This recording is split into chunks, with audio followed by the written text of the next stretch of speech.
조가제TV 시청자 여러분 안녕하십니까? 저는 조가제닷컴의 조세별입니다. 2025년 1월 22일 오후 4시입니다. 지난주 윤석열 대통령은 부정선거의 증거가 너무나 많다라고 했습니다. 국제조직과 연대한 총체적인 부정선거 시스템이 가동됐다라고까지 했습니다. 그런데 어제 헌법재판소에 나와서는 부정선거가 있었다는 게 아니라 사실 확인을 해보자는 차원이었다라고 말을 바꿨습니다. 증거냐 의혹이냐 하늘과 땅 차이죠. 유죄와 무죄를 가릴 정도의 차이입니다. 검찰총장 출신 대통령이 이 말의 뜻을 몰랐을까요?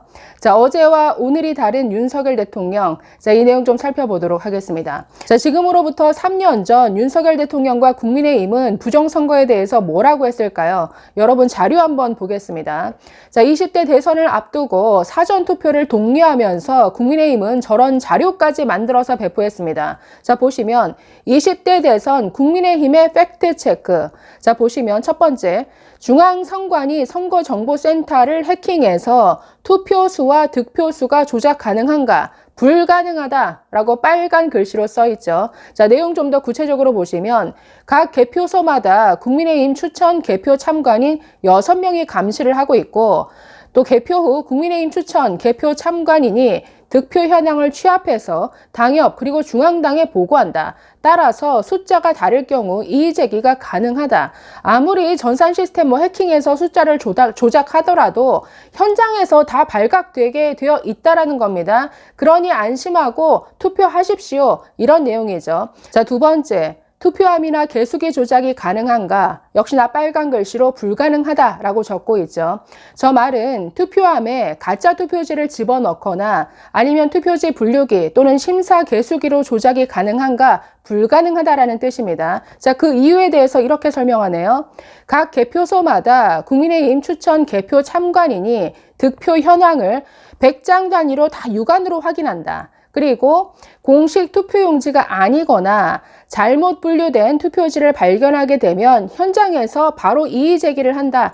다 현장에서 적발된다라는 겁니다. 뭐 1번으로 갈 투표지가 2번으로 혼입되었다. 이거 육안으로 다 확인하기 때문에 다 걸러지게 되어 있고, 이상한 투표지가 가더라도 이걸 유효로 할지 무효로 처리할지 각 당 참관인들이 다 동의해야 최종적으로 결정이 되고, 이상한 투표지가 발견된다. 다 걸러낸다라는 겁니다. 그러니까 현장에서 눈에 불을 켜고 감시하는 각 당 참관인들이 다 동의를 하지 않으면 최종 득표수가 아예 마지막까지 결론이 안 납니다. 투표 결과 공표가 안 됩니다. 그러니 이거 불안해하지 마십시오라고 설명하는 거죠. 자, 마지막 세 번째, 사전투표함 바꿔치기가 가능한가? 역시나 불가능. 이유를 보시면 사전투표함이 머무는 모든 장소에 CCTV 설치, 그리고 출입자 지문 인증 의무화, 또 CCTV 영상은 6개월간 보관이 의무화되어 있고 영상 위변조 방지 시스템까지 갖췄다. 또 사전투표용지를 이동하게 될 때 국민의힘 추천위원이 동행한다. 그리고 KT 출동 서비스인 KT텔레캅과 계약해서 24시간 감시 시스템을 구축하고 있습니다. 자, 그래서 마지막, 국민의힘 지난 총선보다 더 단단히 준비했습니다. 그러면서 저 사진에 뭐라고 되어 있나요? 윤석열 대통령이 저도 첫날 사전투표하겠습니다. 그러니 걱정하지 마시고 사전투표해 주십시오. 이렇게 얘기했죠. 자, 이때뿐만 아니라 지난 총선에서도 윤석열 대통령 사전투표했잖아요. 아니, 본인이 국민들에게 저희가 이렇게 감시하고 있습니다. 여러분 불안해하지 마십시오. 부정선거 염려 없습니다. 그러니 안심하고 사전투표하십시오. 이렇게 스스로 독려까지 해놓고 이제 와서 부정선거라고요? 그러니 이분의 말은 믿을 수가 없는 거죠. 아니, 말 바꾸기 잘하는 건 이재명이었는데 이분이 대체 이재명을 따라하는 건지 지난주 말이 다르고 오늘 말이 또 다릅니다. 그래서 오늘 조선일보 그 사설 제목이 저렇습니다. 부정선거 증거 너무 많다더니 이젠 사실 확인 차원. 자, 그래서 어제 말 다르고 오늘 말 다르다. 그래서 이분의 어떤 말 바꾸기가 본인의 말을 대체 기억을 못해서인지 아니면 자꾸 변명으로 일관하다 보니 상황에 따라 말이 달라지는 것인지 알 수는 없죠. 자, 사설 읽고 마치도록 하겠습니다. 자, 윤석열 대통령이 21일 헌법재판소의 탄핵 심판에 직접 출석했다. 윤 대통령은 비상계엄 명분으로 제시했던 부정선거 의혹에 대해 계엄 선포 전 여러 선거 공정성에 대한 신뢰에 의문이 드는 것들이 있었다. 선거가 부정이어서 믿을 수 없다는 음모론을 제기하는 게 아니라 사실을 확인하자는 차원이라고 말했다. 어제 헌법재판소 발언입니다.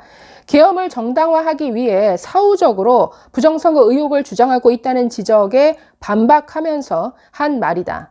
윤 대통령은 2023년 10월 국정원이 선관위 전산 장비의 극히 일부를 점검한 결과 문제가 많이 있었다라면서 부정선거 자체를 색출하라는 게 아니라 선관위 전산 시스템을 전반적으로 점검할 수 있으면 해보라고 했던 것이라고 했다. 아니, 선관위 전산 시스템 점검을 왜 계엄을 해서 합니까? 이게 왜 계엄의 이유가 됩니까? 선관위는 얼마든지 서버, 전산 시스템 다 공개할 수 있다라고 해왔습니다. 문제는 이게 법으로 금지되어 있기 때문에 자체적으로 할 수 없으니 법을 바꿔주든가 아니면 여야가 다 합의해서 적법한 절차에 따라 압수수색 들어오면 다 오픈하겠다라고 했습니다.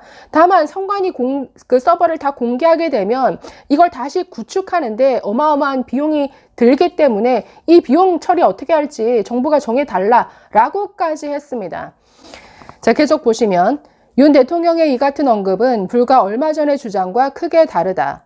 윤 대통령은 지난 15일 공개한 글에서 부정선거의 증거는 너무나 많다. 선관위의 엉터리 시스템도 다 드러났다라고 말한 바 있다. 선관위 시스템이 엉터리가 아니라 2023년 국정원의 보안 점검이 엉터리였습니다. 이에 대해서는 제가 앞선 영상에서 여러 번 말씀드렸기 때문에 생략하겠습니다. 자, 이어서 엄청난 가짜 투표지가 발견됐다. 총체적인 부정선거 시스템이 가동됐다라고도 했다. 그러니까 대통령의 이 발언 처음부터 끝까지가 전부 싹 다 거짓말이었습니다. 200자 원고지 44장에 달하는 분량의 글 상당 부분을 부정선거 의혹에 할애했다. 대통령의 이 같은 주장이 사실이면 심각한 국가적 사태다. 그런데 이 엄청난 주장을 한 대통령이 며칠 뒤에 선거가 부정이어서 믿을 수 없다는 음모론이 아니라 사실 확인 차원이라고 했다. 말 바꾸기. 자, 우리 사회 일각에 퍼져 있던 부정선거로는 윤 대통령이 직접 가세하면서 위험한 수준까지 악화됐다. 그렇다면 윤 대통령은 책임감을 갖고 엄청난 가짜 투표지와 총체적인 부정선거 시스템, 적대적 해외 세력의 선거 개입에 대해 구체적 설명을 해야 한다. 이날 윤 대통령 측 변호인들도 시중에 떠도는 부정선거 루머를 아무 근거 없이 주장했다. 아니, 두 번째 변론에서는 선관위에서 중국인 간접 99명 체포했다. 이 가짜뉴스까지 변호인이 그걸 가지고 와서 변론을 했습니다. 자, 마지막. 부정선거 주장이 확인과 증거 없이 확산할 경우 사회적 분열은 커지게 된다. 윤 대통령이 계엄을 선포하고 선관위에 계엄군을 투입한 이유가 정말 부정선거 때문이라면 이렇게 무책임하고 종잡을 수 없게 처신해서는 안 된다. 윤 대통령이 아무 증거 없이 중대한 주장을 내 사회적 혼란을 초래하고 있다면 그게 바로 음모론이다. 자, 지금 음모론의 교주가 되었죠. 부정선거 음모론 카르텔이 아주 딱 만들어졌습니다. 이게 하나의 생태계가 되어버렸는데 왜냐하면 돈이 되기 때문이죠. 돈이 되니까 계속 음모론을 확산하는 이런 매체들, 아주 음모론 유튜버들이 있고 그걸 믿고 혹해서 따르는 광신도들이 있고 그 교주 역할을 지금 대통령이 하고 있습니다.